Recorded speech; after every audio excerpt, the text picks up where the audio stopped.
Hi friends, आज से math का प्रैक्टिस स्टार्ट किया जा रहा है जो कि सभी एग्जाम के लिए काफ़ी महत्वपूर्ण होगा। जो कि सारे चैप्टर से उठाया गया सारे क्वेश्चन है, इंपॉर्टेंट क्वेश्चन है।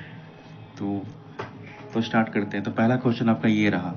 एक थैले में 5:6:7 के अनुपात में 5 रुपये, 2 रुपये एवं 1 रुपये सिक्के रखे हुए हैं। यदि कुल धनराशि 220 रुपये हो तो थैले में 2 रुपये के सिक्कों की संख्या कितनी होगी? 12 होगी, 35 होगी, 30 होगी या 60 होगी? तो आप बनाइए, तो बताइए क्या होगा, हमारा आंसर होगा। तो आपको टाइम दिया जाता है, बनाइए इस चीज़ का। तो चलिए स्टार्ट करते हैं। तो 5 रुपये, तो 5 रुपये, 2 रुपये और 1 रुपये सिक्कों की संख्या कितने हैं? 5, 6 और 7। तो 5 रुपये सिक्कों की संख्या कितनी है? 5। और 2 रुपये के सिक्कों की संख्या कितनी है? और 2 रुपये के सिक्कों की संख्या कितनी? 6। तो 2 + 6। और यहाँ पे 1 रुपये सिक्कों की संख्या कितनी? 7। तो 1 × 7। तो जोड़िए इसको, 25 और 12 कितने हो जाएंगे? 37 और आपके 7 कितने हो जाएंगे? 44। तो 44 हो गया आपके। तो 44 ये हुए, और थोड़ा सा इसको काटना पड़ेगा स्पेस बनाने के लिए। तो वहाँ पे कितने हुए थे? 44।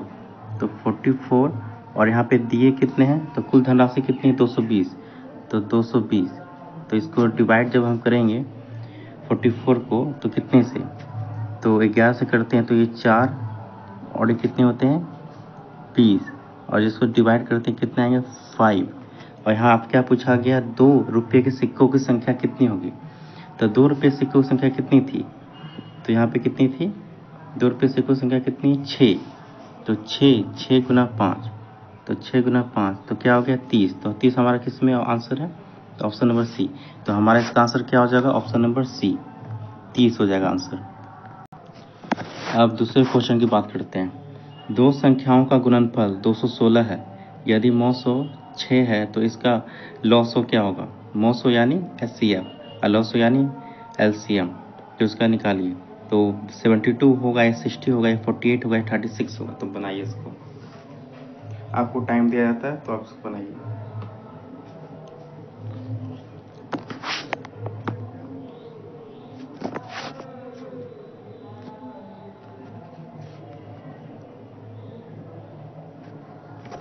चलिए स्टार्ट करते हैं। तो क्या दिया गया? दो संख्याओं का गुणनफल 216 है। दो संख्याओं का गुणनफल कितना दिया? 216। तो हम मान लेते हैं दो संख्याओं का गुणनफल, तो 6 मान लेते हैं हम। यदि हम करते हैं 6x × 6y, दो संख्याओं का गुणनफल कितना है? 216। अब इसको हम निकालते हैं। xy = 216 डिवाइड बाय कितने है यहाँ पे? 36। जब हम इसको डिवाइड करें कितना आ जाएंगे? 6 आ गया। तो अब क्या करना है हमें? तो अब इनका जो है मौसो, तो इनका लॉसो निकालना है। तो लॉसो, तो यहाँ मौसो कितना? 6 दिया हो, तो 6 हमारे यहाँ पे है। तो 6 × 6 तो इक्वल टू कितना है? 36। तो 36 हमारा किस में आंसर है? तो डी नंबर में। तो हमारा आंसर क्या हो जाएगा? 36 हो जाएगा। तो हमारा आंसर क्या हो जाएगा? 36 हो जाएगा। अब आते हैं क्वेश्चन नंबर 3 की तरफ। तो इसको बनाइए। 10 9 degree, 10 43 degree, 10 60 degree, 10 47 degree, 10 81 degree. चलिए बनाइए इसको।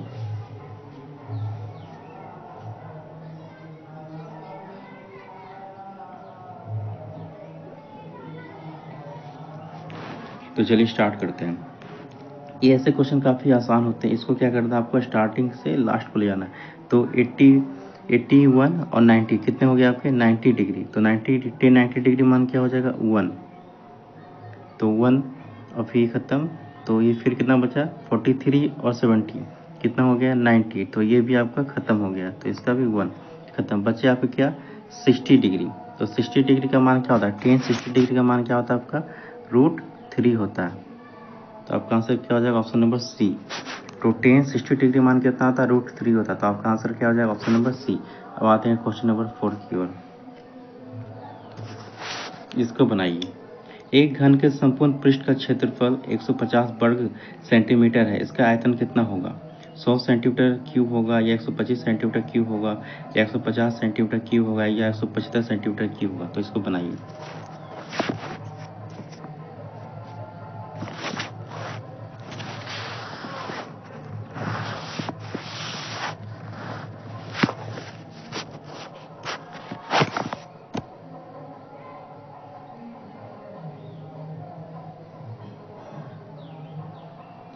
चलिए बनाते हैं।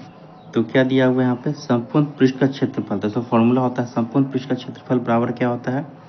6 आपका क्या होता है? 6a²। तो आपका 6a² होता है, तो 6a² बराबर कितना दिया हुआ आपका? 150। 150 या तो 6 से आप काटिए 150 को, तो a² बराबर कितना आ जाएगा आपका? 25। और जब ये स्क्वायर में जब इधर आएगा तो रूट में बनेगा, तो a बराबर क्या हो जाएगा? 5। a बराबर कितना हो गया? 5 हो गया। तो आपको क्या निकालना है अब यहाँ पे? इसका आयतन निकालना है। तो आयतन का फॉर्मूला क्या होता है? a³। तो घन के आयतन का फॉर्मूला क्या होता है? a³ होता है। तो a³ तो 5 का क्यूब कितना हो जाएगा? तो 5 का क्यूब कितना हो जाएगा? 125। तो 125 किस में हमारा आंसर है? तो ऑप्शन नंबर बी में। तो हमारा आंसर क्या हो जाएगा? Option number B. अब आते हैं क्वेश्चन नंबर 5 की तरफ। तो 3 साल में साधारण ब्याज से पूरी राशि 815 रुपये हो जाती है और 4 साल में 854 रुपये, तो मूलधन क्या होगा? तो बनाइए इसको।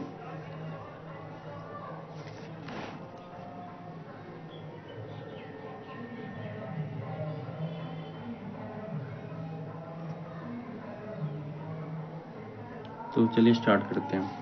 तो पहले साल का 1 ईयर का पहले निकालते हैं। तो कितना आपका? 854। अब पूरी राशि कितनी है? 815। तो आपके कितना एक्स्ट्रा है? आपको 117 रुपया, सॉरी 39 पे आपके एक्स्ट्रा है। अब क्या आपके बोले हैं? 1 साल यहाँ हो गया। अब निकाल, आपको क्या करना है? 3 साल का और निकालना है। 3 साल तो अब 3 ईयर का, तो 3 ईयर का आपको क्या करना है? 39 गुना 3 करना आपको, क्योंकि ये 1 साल का है। तो 3 साल का निकालने के लिए इसको 3 से गुना करना पड़ेगा। कितना हो जाएगा हमारा? 117। अब 117 आ गया। तो अब क्या करना है आपका? 815 यहाँ पे था, तो 815 में आपको 117 घटाना है। 815 में आपको क्या घटाना है? 117। तो आप जब घटाइएगा तो कितना आपका आंसर आ जाएगा? तो घटाइए इसको। तो यहाँ पे 698। तो 698 किस में आपका ऑप्शन में है? तो 698 आपका आंसर में है ऑप्शन नंबर सी। तो हमारा आंसर क्या होगा? Option number C. तो आते हैं क्वेश्चन नंबर 6 की तरफ। इसको बनाइए। राजू ने 48,000 रुपये लगाकर व्यापार प्रारंभ किया। 7 माह बाद 56,000 रुपये की पूंजी लगाकर मोहित इस व्यापार में शामिल हो गया। वर्ष के अंत में 58,85 रुपये का लाभ हुआ। इसमें मोहित का भाग क्या है? तो चलिए बनाइए।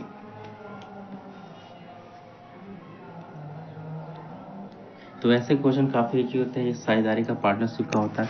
तो आपको क्या करना है? कुछ नहीं, आपको बस यहाँ पे इसको काट कर आपको छोटा कर लेना है, छोटा वैल्यू। तो 800 हम काटेंगे तो ये 6 बार में कटेगा।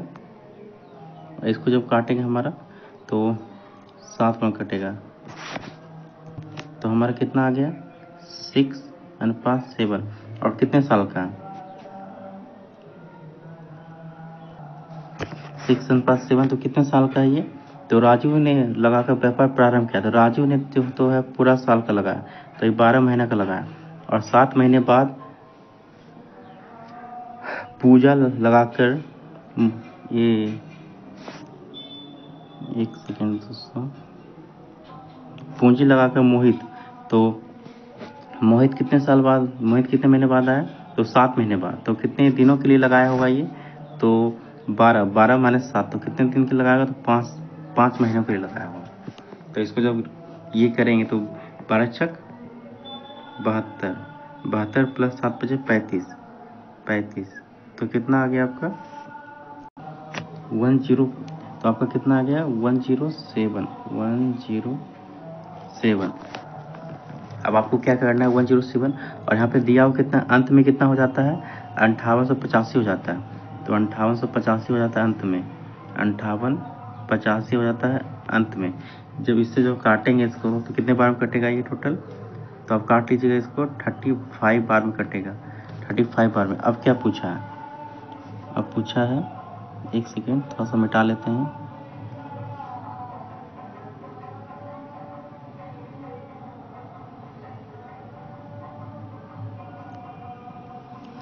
अब पूछा आपका 5885, तो कितने बार कटा था 35 बार में कटा था।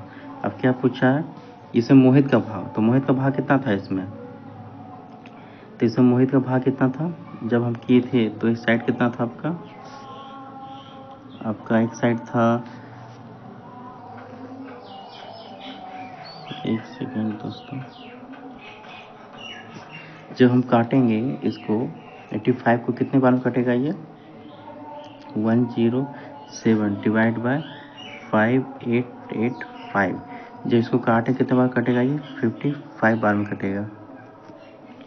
अब क्या बोला था आपको मोहित का लाभ, तो मोहित का लाभ कितना 35 था, तो 35 इंटू 55, तो कितना हो जाएगा आपका आंसर 1925। तो हमारा आंसर इसमें क्या हो जाएगा option number C, option number C 1925। अब आते हैं क्वेश्चन नंबर 7 की तरफ।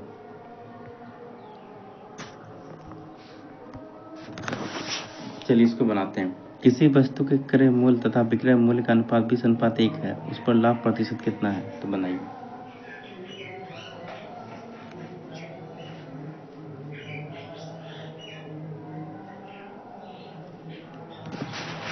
तो चलिए बनाते हैं। तो 20 और 21, तो दोनों डिफरेंस कितना है 1 का, किस पे है, तो आपका 20 पे है, 20। और आपका परसेंटेज में आपका प्रॉफिट कितना होता है 100 पे होता है, तो इस इसको काटेंगे तो कितना आएगा 5%। अब 5% किस ऑप्शन में, तो हमारा ऑप्शन नंबर बी में, तो 5% हमारा किस में ऑप्शन नंबर बी में, तो हमारा आंसर क्या हो जाएगा ऑप्शन नंबर बी 5%। आते क्वेश्चन नंबर 8 की तरफ। इसको बनाइए। एक बल्लेबाज अपनी 17वीं पारी में 87 रन बनाता है, जिससे उसके औसत में 3 रन की वृद्धि हो जाती है। 17वीं पारी बाद उसका औसत ज्ञात कीजिए। 35 होगा, 38 होगा, 39 होगा, 40 होगा। चलिए बनाइए इसको,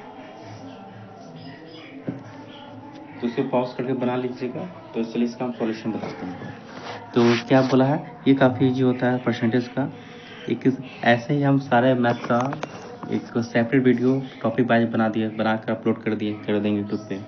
फिलहाल ये सेट प्रैक्टिस है जो कि सारे एग्जाम के लिए महत्वपूर्ण है। तो चलिए इसको बनाते हैं। तो 17वीं पारी में 87 रन बनाता है, जिससे उसका औसत कितना बढ़ जाता है 3, और कितने 17वीं पारी। तो कुछ नहीं करना होता आपको, इसमें क्या करना है, जिस वृद्धि होता है कितने पारी, तो 17 में, तो आपको बस ये करना है। तो 17 गुने 3 कितना हो गया आपका 51।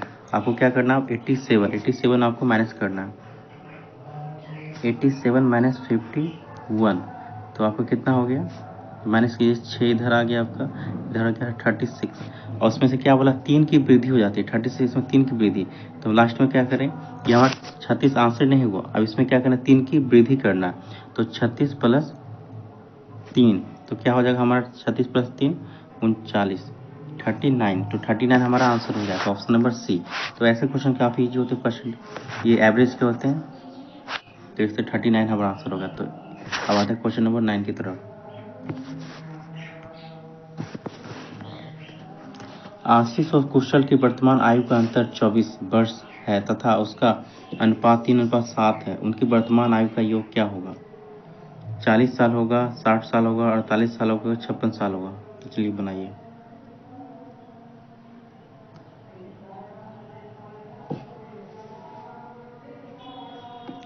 तो चलिए शुरुआत करते हैं। तो ऐसे क्वेश्चन काफ़ी आसान होता है। आपको क्या करना है, कितना अनुपात दिया हुआ है आशीष और कुशल का, ये हुआ आशीष का हुआ, ये क्या है कुशल का, तो कितना अनुपात 3:7। तो क्या बोला है, आशीष और कुशल की वर्तमान आयु का अंतर कितना है आपका 24। तो अंतर, तो इसका भी अंतर निकालना पड़ेगा, तो कितना है 4 का अंतर, और वहाँ क्या बोला है आपका 24 का अंतर है। तो आपको डिवाइड करना है, तो कितना हो गया 6 का हो गया। अब क्या बोला, उनकी वर्तमान आय का योग क्या, उनकी वर्तमान आय का योग, तो उनकी वर्तमान आय का योग आपका क्या हो जाएगा, तो उनकी वर्तमान आय कितनी है आपकी, तो उनकी वर्तमान आय का योग, तो उनका अनुपात क्या था 3:7, तो कितना हो जाए 3:7 10, और यहाँ पे कितना है 6, तो टोटल कितना हो जाए 60। तो आपका आंसर क्या, ऑप्शन नंबर बी। तो आशीष और कुशल के वर्तमान आय का योग कितना है, तो आपका आयु का योग, सॉरी आयु बोल रहे थे हम, आयु का योग कितना हो जाएगा आपका 60। तो ऑप्शन नंबर बी। अब आते हैं क्वेश्चन नंबर 10 की तरफ। इसको बनाइए। 3 कक्षाओं में विद्यार्थियों की संख्या का अनुपात 2:3:4। यदि कक्षा में 12 विद्यार्थी बढ़ा दिए जाए तो अनुपात 8:11:14 हो जाता है। तो पहले 3 कक्षाओं में मिलाकर कुल कितने विद्यार्थी थे। अभी फ्रेंड्स ये वीडियो बनाना जो मैथ का है या बाकी टॉपिक्स का अभी नया नया स्टार्ट किए हैं, इस कारण हो सकता है कुछ गलतियाँ हो बोलने में, तो उसको माइंड नहीं कीजिएगा। तो चलिए अब बनाते हैं क्वेश्चन नंबर 10 को।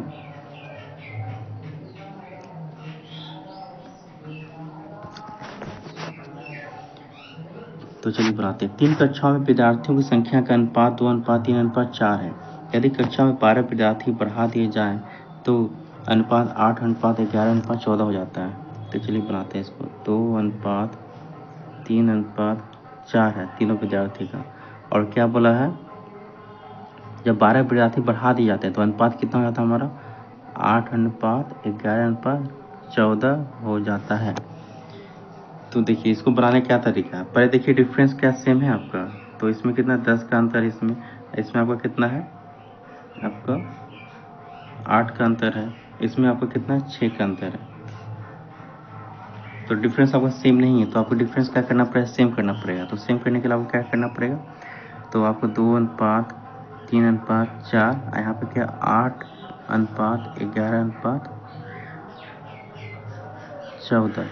तो इसमें कितना का अंतर है आपका 3, इसमें कितना 3, इसमें कितना 1, इसमें कितना 1। तो आपको जो नीचे डिफरेंस को यहाँ गुना करना पड़ेगा, ऊपर डिफरेंस से यहाँ गुना करना पड़ेगा।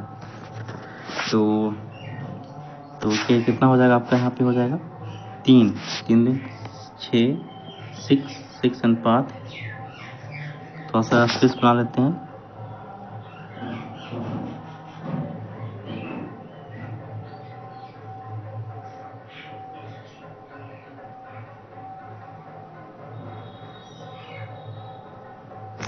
तो क्या हो जाएगा 6:9 और 12, और नीचे क्या हो जाएगा आपका 8 11 और 14 ही रहेगा। तो अब देखिए डिफरेंस कितना है आपका 2 का, इसमें भी 2 का, इसमें भी 2 का, दो डिफरेंस है क्या, तो दो डिफरेंस है, तो 2 का डिफरेंस कितने पे आपका यहाँ पे बोला गया 12, कितना 12। इसको थोड़ा मिटा लेते हैं तो आपको सही से दिखेगा। तो कितना डिफरेंस बताया 12 का, तो 2 यहाँ बोला है, तो 2 से डिवाइड करें तो कितना 6 टाइम्स कटेगा, तो 6 हो गया। तो 6 अब क्या बोला गया है, 3 कक्षाओं को मिलाकर कुल कितने विद्यार्थी थे, 3 कक्षाओं मिलाकर कुल कितने विद्यार्थी थे। तो तीनों कक्षाओं के कितने हैं आपके, तो देखिए कुल कितने हैं आपके यहाँ पे, क्या बोला है पहले कक्षा का, तो पहला ये हो गया, दूसरा ये है, तो पहले का ये, दूसरा ये, तो पहला कितना 9 6 15, और यहाँ पे कितने थे, यहाँ पे कितने 12, तो यहाँ पे 12 9 6 15 15 प्लस 12 कितना हो गया आपका 27। तो 27 हो गया आपका टोटल, और यहाँ पे कितना निकला 6, तो 27 × 6 करेंगे तो कितना हमारा आंसर हो जाएगा 162 हमारा आंसर है 162। थोड़ा स्पेस की कमी इस कारण इसको थोड़ा सा ये हो गया, तो 162 हमारा आंसर हो जाएगा। तो इस तरह से आज 10 क्वेश्चन को सॉल्व किया गया है। तो इसी तरह धीरे धीरे बढ़ाया जाएगा क्वेश्चन को, और टाइमिंग भी बढ़ा जाएगा। अभी स्टार्टिंग है इसलिए थोड़ा थोड़ा करके वीडियो बनाया जा रहा है। तो देखिएगा कैसा लगता है आपको वीडियो लगता है। तो चलिए, थैंक यू।